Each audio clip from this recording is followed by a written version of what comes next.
Mes amis, nous sommes aujourd'hui le jeudi 26 mars, soyez bénis, au nom du Père et du Fils et du Saint-Esprit. Amen. Aujourd'hui, nous lisons le texte du jour qui est le psaume 52. Alors, vous allez voir que ce psaume est un petit peu, lui aussi, assez particulier. Manifestement, David, le psalmiste, a une aversion pour Doeg, l'édomite. Doeg est l'un des deux personnages les plus complexes du livre de Samuel avec Ahitophel.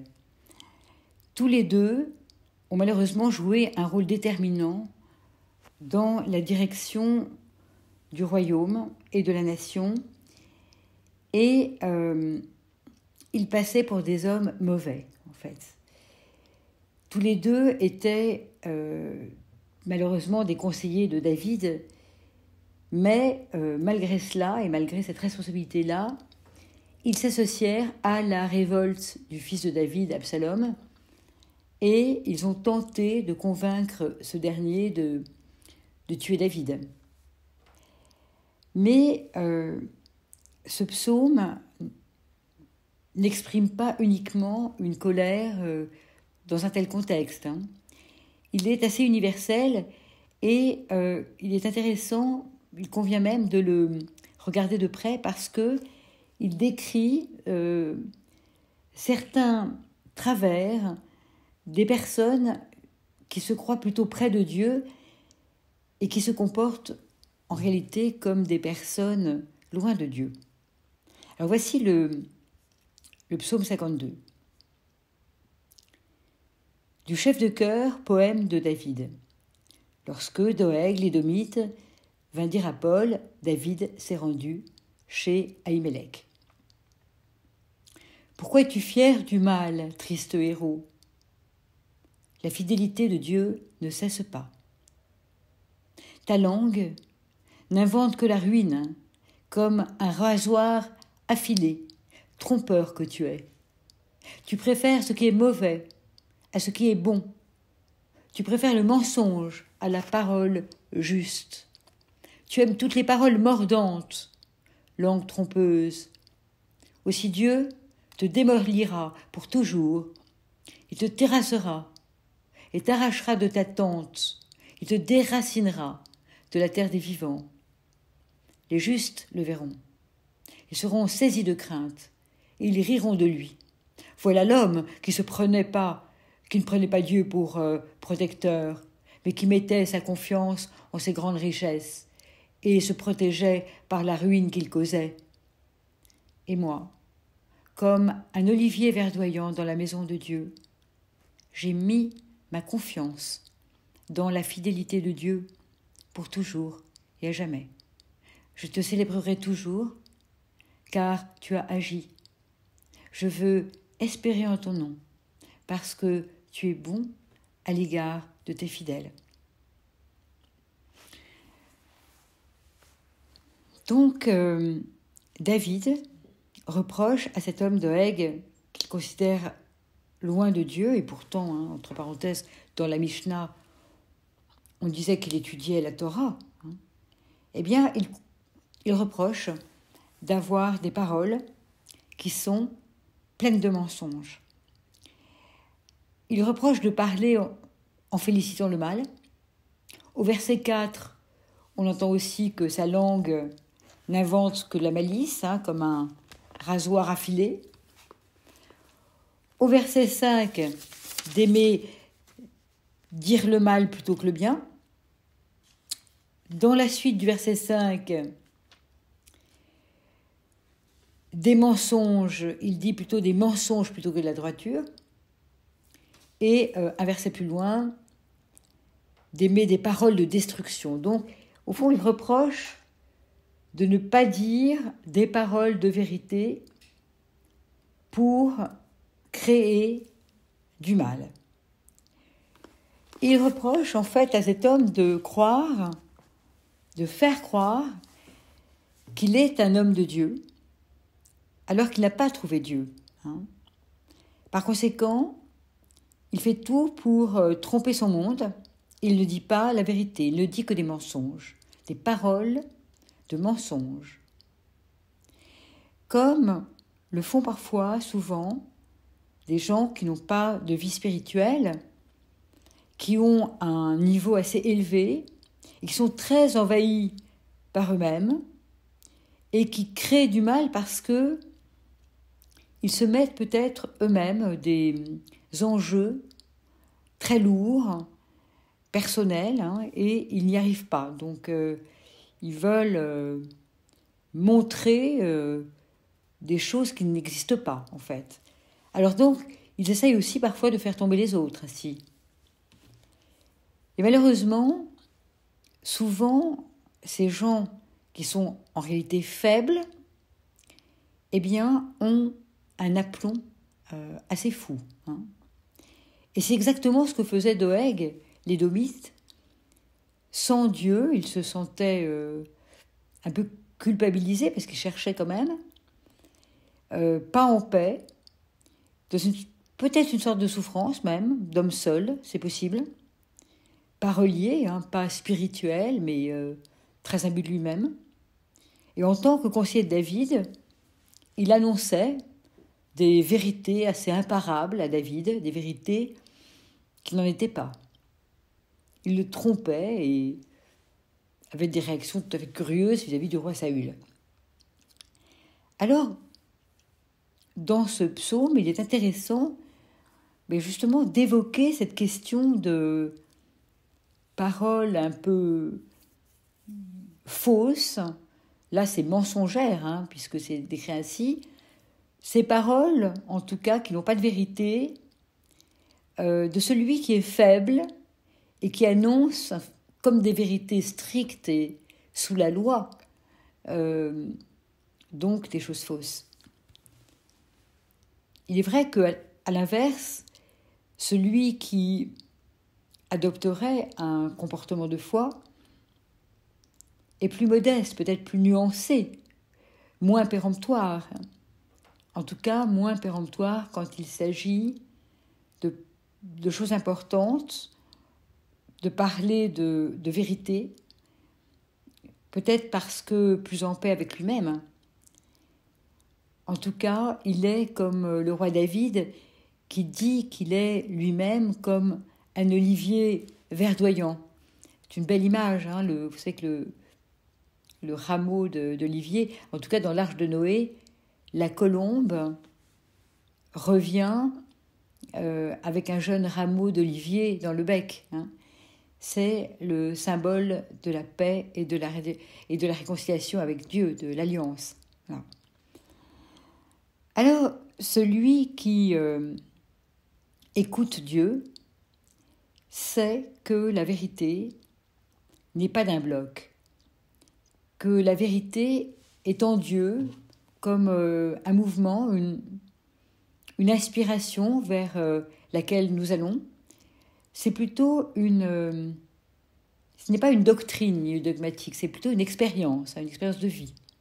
En tout cas, elle ne fait pas monobloc.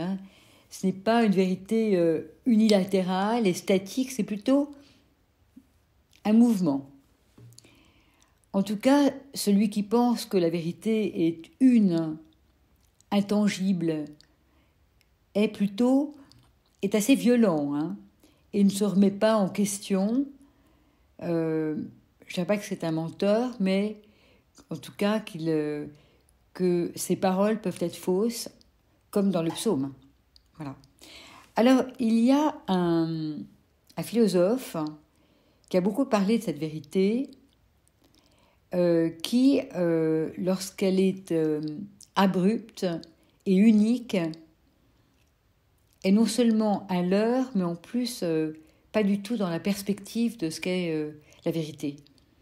La vérité pour lui est d'abord divine, une révélation, mais un mouvement est toujours un peu en gestation, jamais achevé.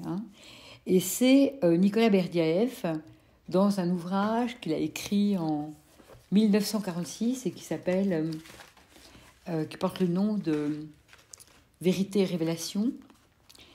Et donc, voilà ce qu'il écrit. quelques passages. « Je suis le chemin, la vérité et la vie. » Que signifie cette parole ? Elle veut dire que la vérité ne porte pas de caractère intellectuel, qu'il faut la comprendre intégralement. Elle est existentielle. Cela veut dire encore que la vérité ne se livre pas toute faite à l'homme, comme des réalités concrètes, tangibles et objectives. Elle ne s'acquiert que par le chemin de la vie. La vérité implique le mouvement, une tension vers l'infini. On ne peut la comprendre dogmatiquement ou catéchétiquement. Elle est dynamique et non statique. Une totalité, un bloc qui ne nous est jamais donné sous sa forme achevée. Le fanatisme provient de ce que l'on prend parti pour le tout, en refusant d'admettre l'élan, le mouvement qui conduit à cette plénitude. Le silence de Jésus à la question de Pilate « Qu'est-ce que la vérité ?» est également lié à ce fait. Il était la vérité, mais une vérité qui doit être cherchée et devinée à travers toute l'histoire. La vérité n'est nullement une corrélation dans la connaissance d'une réalité extérieure à l'homme. Son acquisition n'a rien de commun avec l'objectivité. La conquête n'est pas objectivation, c'est-à-dire aliénation et réfrigération. La vérité est primaire. J'entends par là qu'elle n'est pas en état de corrélation avec quelque chose d'autre. En dernier ressort, au très fond des choses, la vérité est Dieu, et Dieu est la vérité. La vérité n'est pas une réalité, ni un corollaire du réel. Elle est le sens même du réel, la parole, son logos, sa qualité et sa valeur suprême. Au préalable, un éveil spirituel à la vérité doit survenir dans l'homme, sinon elle lui reste inaccessible, à moins que ce ne soit sous une forme nécrosée et fossilisée. La vérité peut juger Dieu, mais uniquement parce qu'elle est Dieu lui-même, dans toute sa pureté et sa majesté, un Dieu différent du Dieu rabaissé et défiguré par les notions humaines. La vérité n'est pas une donnée objective, c'est une conquête créatrice, une découverte de l'esprit créateur, et non pas une connaissance reflétée de l'objet, de l'existence objectivée. La vérité ne se dresse point face à la réalité toute faite, d'origine extérieure. Pareille confrontation est impossible. Elle est la transfiguration créatrice de cette même réalité. Alors je terminerai en disant que ce qui est beau, c'est que, en tant que psalmiste, David, exactement comme Nicolas Berdyaev, conclut sur qu'est-ce qu'est finalement cette vérité en Dieu. Ces paroles vraies, c'est quoi en quoi détient-il la vérité d'ailleurs quel est le sens de leur parcours et de leur vie? Alors, il découvre la même chose. La vérité, chez ces deux personnes, c'est la bonté de Dieu. C'est la bonté de Dieu, c'est que tout concourt en l'amour de Dieu, en fait. C'est que, finalement, l'homme qui a l'expérience de la vie se rend compte que Dieu est bon, en fait. Au bout du mouvement de la vie, c'est l'amour qui triomphe, y compris dans la relation des hommes. La maturation, la maturité, c'est justement cette tolérance, cette écoute, cet accueil, en fait, de l'autre. Au verset 3, le psalmiste dit, David, « La bonté de Dieu subsiste toujours ». Et donc, il dit aussi au verset 9, « Celui qui ne prend pas Dieu pour protecteur ». Donc, prendre Dieu pour protecteur, reste avec lui-même. Et sa parole, bien sûr, n'est pas libre et peut devenir trompeuse. Alors, pour nous, il faut parfois se résigner, donc, et ne pas se faire une idée tout de suite de tout, Donc la faiblesse fait faire ça. La force, en tout cas la foi en Dieu, permet de pouvoir prendre du temps et de donner sa confiance et d'attendre, d'être raisonnable en fait, et d'attendre une vérité qui vient parce qu'elle est révélée en fait, parce qu'elle vient de Dieu. Hein. Alors aujourd'hui la vie est difficile, le climat est très très anxiogène, il y a une vraie perte de sens. Il y a des gens qui servent beaucoup, il y en a d'autres qui au contraire se réfugient dans des médiocrités, hein, c'est la vie. Eh bien, il faut attendre un petit peu, être confiant et attendre donc dans une espérance en se disant, et avec humilité, oui, et en osant se confier dans la bonté de Dieu. C'est exigeant aujourd'hui, mais c'est essentiel.